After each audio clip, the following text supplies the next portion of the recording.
Okay, so now we are on to Levi in Tyler, Texas, who says wants to know how we jumped from theism to atheism.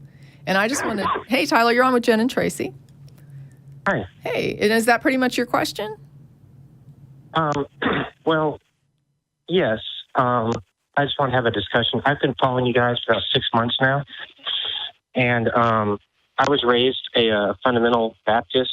You know, my dad wanted to be a traveling preacher. And so obviously all of his kids, we were brought up in, we basically had the Bible screamed and nailed in our faces every day of our lives.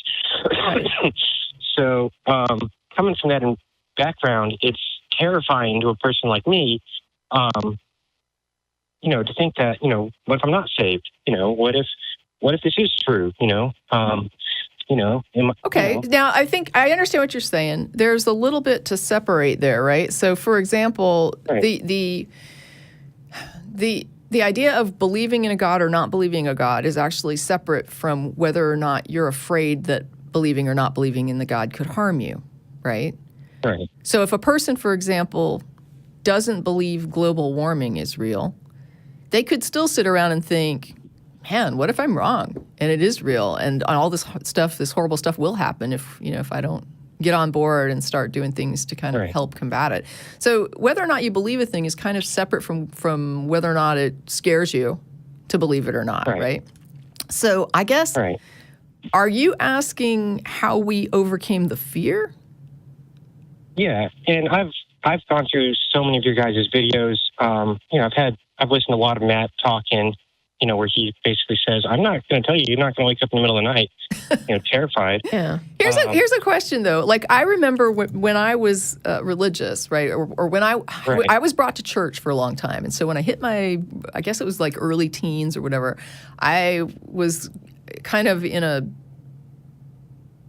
tug of war with my mom. Right? She wanted me to go to church and do the church thing, and I was just like, I don't want to do this anymore. And I basically laid down this ultimatum where I said, if I'm not competent to get up there and be saved, because I can't, if I'm not competent to say that I don't believe it, then I don't believe that I should be considered competent to say that I do believe it. So if you're going to tell me that I have to go to church, then I'm never going to, go down to that altar call, because you're basically telling me that I can't make that decision. And if I can't make the decision, then I'm not going to make any decision. And that was when she acquiesced and let me quit going to church.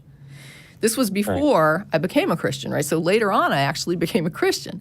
Now, at that point, I was in a position where I no longer was going to church, and yet the indoctrination was still there. So I was in a situation where I was not really a believer, but I was still scared. Like, what if this is, I wanted to know, and I was praying and stuff, right? Just praying because I wanted so bad for some kind of a sign or some kind of understanding that would help me get away from this fear of hell and this fear that I was wrong. So even though I had stopped going to church and I couldn't really say that I believed in God, I still had this fear that if I don't believe, I'm going to really suffer for it, right? Oh, yeah. Now, God's going to do. Where are you in that context? Like, do you believe, not believe? Like, where is your head at as far as belief and fear? I believe, And my argument for belief to myself, usually, there's these really weird, far out there debates that I hear you guys having, or Matt, having with callers. And for me, it comes down to, it's simple, there is sin and there is evil in this world. Whoa! So if there's sin, wait a minute. How do you say, just as a blanket statement, that there is sin in the world? I've experienced it firsthand. Now, sin means transgressing against God, right? Right. So if there's no God, there is no sin.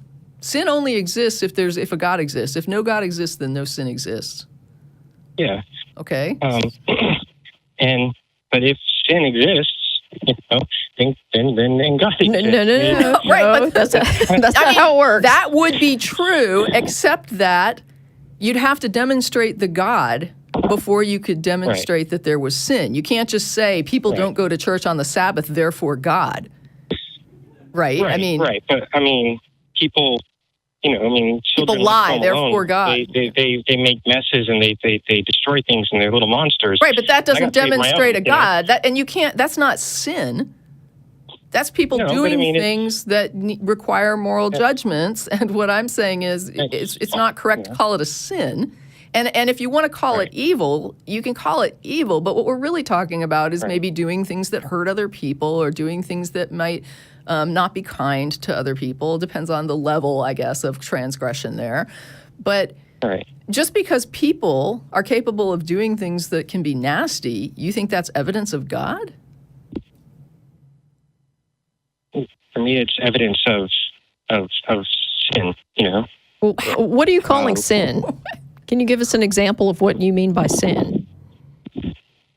I mean, child molesters. I mean, that's very rampant, especially in the church. No. I'm not even worried about an example of sin here, though. Wait, I'm sitting here thinking to myself, because people can do nasty things, that to you is evidence of God, because the Bible talks about people doing bad things? I mean, how is it evidence of God? So this is kind of like, I don't know if you heard any of the prior call with the guy in the Quran, right? But he was describing things that anybody could observe, right? 30 days and the moon is full. Babies suck on nipples and have no teeth. And it's like, really, a God needed to tell you that? So when it comes to something like people doing nasty crap, I look at it and it's like, well, anybody could see that. Even people 2,000 years ago, 3,000 years ago could see people do, crappy things to each other sometimes. But that's just an observation. That doesn't, you don't need a God to tell you that sometimes people can be mean to you. Well, and that was kind of my point with asking for an example, because, the example you gave, people molesting children, you don't need... In church, Well, anywhere. Sure, it doesn't matter where it happens. Right. You don't need a Bible or a God to tell you that's wrong. Right. And you haven't transgressed against some supernatural entity. You've transgressed against the child who is harmed. Right. But all kinds of nasty things happen, right? I mean, I can just like how, for example, I expect that floods and earthquakes and crap will happen. Just because somebody, 2,000 years ago says that this is punishment for something, it doesn't mean I believe that any more than I believe that just because somebody used to say that thunderbolts were tossed by Zeus, that I accept that as evidence of Zeus because I see thunderbolts. That doesn't make any sense. And like I said, this is something I've been struggling with every day for, I would say since I was about 16. Well, is it a struggle or is it something that you feel confident in? I mean, like a lot of the arguments I hear, you guys making, these are things I made to my own family members when I was a teenager. I was just like, just because the Bible says something in one part and it happens in the other, doesn't mean it's divinely inspired. Right. That's correct. I would agree. I mean, J.R.R. Tolkien. Especially when in his book, and they were fulfilled in the end of the book. But I guess there's a writer, Rudyard Kipling wrote these stories called the Just So stories. And basically they're just modern mythologies, right? I mean, but mythologies are all around the planet. People make them up all the time. They've made them up for millennia. People have been storytellers for a very long time. What they do is he would take this thing like how the elephant got its trunk. And he would take and make a little story about a baby elephant one day's walking, and he gets his face bitten by a crocodile, and he's pulling to get away, and the trunk gets elongated, and that's how the elephant got his trunk. Right. He doesn't really intend that people in 100 years are going to say, well, this book explains it, right? That elephants really do have long trunks, and so this must really be a true story. That's not how it works. And when you have these old stories from the Bible, I mean, having studied anthropology, I understand the idea of people sitting around drinking beer at a campfire every single night because there's no cable, and you tell stories, right? That's what you do. You tell these stories, and some of them are really great storytellers. And after a while, they get written down, and soon you have this like huge anthology of cultural stories. Once you start writing, then it's, all bets are off. You've got like hundreds of years of history that you can go and appeal to, right? Some cultures don't write. Right. And so they just have these mythologies that are still fairly immense for just being verbally passed down. But I'm just saying, once you start writing, you really start adding to a canon, right? When it comes to, that's why Buddhist literature is so huge, because anybody that's a Buddhist can add to it. So there's no Right. restrictions on that. They don't have a closed canon. And so you have these stories where, and when people are making observations, just because they say God is the explanation for this thing I'm observing, it's usually just part of the story. They're coming up with a creative way to explain something that they observe. This is what people have done all over the planet forever, since they've been able to relay stories.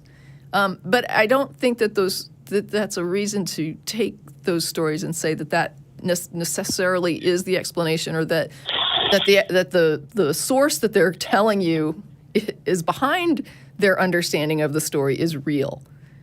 Someone saying God told me that evil is caused by, eating a piece of fruit, whether it's metaphorical or literal. That is probably not true. It's probably the case that they see people being evil, and somebody telling a story said, how do I explain people being mean? How do I explain people being assholes to each other? And so they added to this canon, and they said, okay, well, once upon a time, right, there was this guy, Adam, and he was the first man. And in all honesty, the story of Adam is probably not even the first man. It's probably the story of the first Hebrew, because most mythologies explain the creation myths of the group that they're particular to. And this is probably why when you read the Genesis book, it has all these weird things that don't make sense, like how Cain didn't want to go out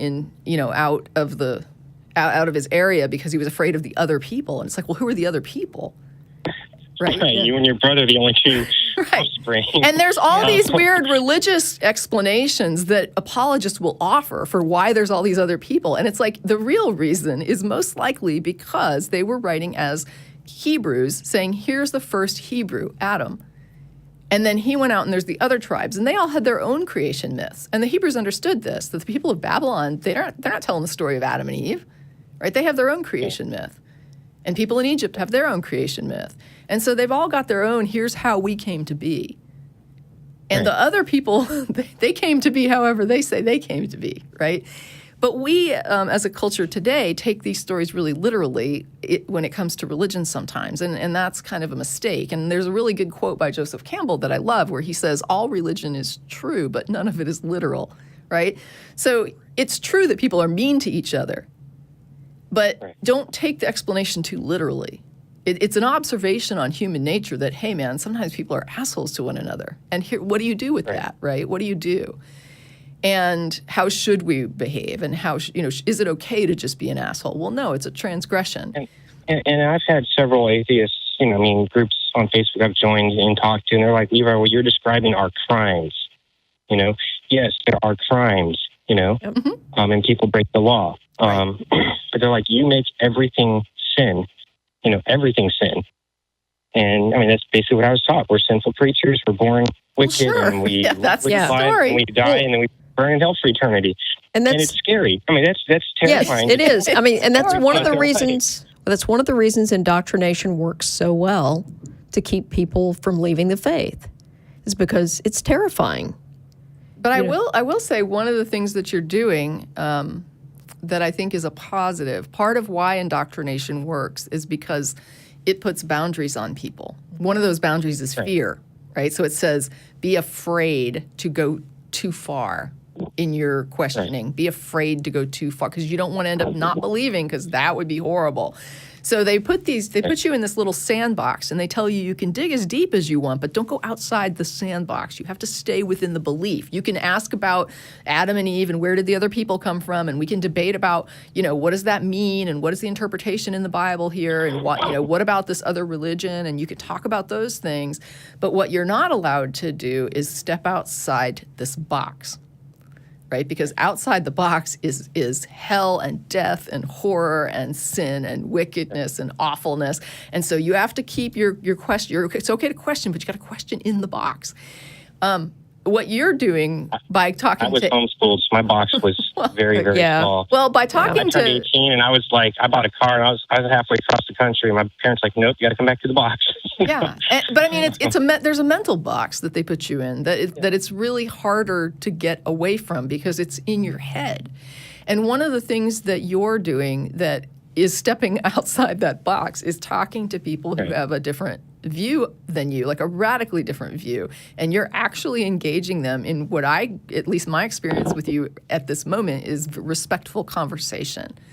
So you are like, you've got a toe outside that box, I would say. Yeah. You're doing a good thing by allowing your beliefs to be challenged in a way that I think is probably not comfortable for you. Yeah, it's brave. Yeah. But again, like back to global warming, what I believe does not matter in the end of the day. Either it's true or it's not. Correct. Either the globe is warming due to our CO2 emissions, which science says it is, or it's not. And I can sit and, I can watch glaciers melt and say, oh, this just isn't happening. Right. Yes. Or I can say, hey, we're causing this. We can do something different. But alternate same thing with the Bible. Yeah. I mean, I can go. I didn't even know there were that many contradictions in the Bible until I started researching this thing. Right. But at the end of the day, it's one of those things. It's like, I even emailed Matt, and Matt emailed me back about Pascal's wager. It's just, what if we're wrong? What if it was right all along? We're talking, eternity and torment, and it doesn't matter what I believe at that point. Right. But the thing is, the fear, I can believe in God and still go to hell. Right. And you could. That's in the Bible. And with me though, the reality is, even if somebody threatens me with hell, it's not going to make me believe. Right. The threats. You don't make people believe things by threatening them. Yeah. So it's like if a person's not convinced of a thing, threatening them isn't really a good way to change their mind. And so that's the other part of this, right? You're saying that it doesn't matter what I believe because what's true is true regardless of what I believe. But at the same time, it doesn't matter what's true because what you believe is what you believe, whether it's true or not. Right. And so at some point, there's got to be a juncture where either we can make a determination about the truth value of a claim or we can't. And if we can't, in my opinion, the right thing to do is to withhold belief and to say we need more information. And when we have more information, then we can make an informed judgment about whether this is a true claim or not a true claim. Right. Again, thank you so much. And, this is just something I've struggled with since I was about 16. Every church I would go to, and trust me, I went forward. I raised my hand in church. I wanted to be saved. Yeah. I wanted to be a Christian. And these are the kind of calls that we really want. I am okay with you saying that I believe, and I'm okay with you telling me your reasons and us having a conversation about it. And it doesn't, if at the end of the day, you're welcome to call back anytime to talk about anything else that comes up in your head. There's something that you have questions about. It sounds like you have other resources, and that's probably a good thing. I don't want to encourage anybody to use the show as like a continuing resource when there are a lot more people out there that can give you opinions. But I think that this is the type of call that we really go for. It doesn't matter that at the end of the call you hang up and you still believe a God exists. I'm okay with that. I just want to have a conversation, and I feel like this is an honest conversation, and that's to me the best conversations. And I have to say, listening to your show, there's a lot of, I would say, dishonest theists come on there because you and Matt and others, you decimate their arguments and they'll still argue with you. And I'm like, dude, last week they decimated this argument. What are you doing, man? Yeah. My position has always come from, I believe because I've seen evidence of immorality, of sin, of depravity, of maybe humans have always just been shitty creatures. It's just the case. But that to me, I look at the Bible and say, yep, humans are innately evil. Looks about right. But I just hope it's not true because that means every sailor I served with that committed suicide is in hell right now. That means my children are doomed. To me, it's just a matter.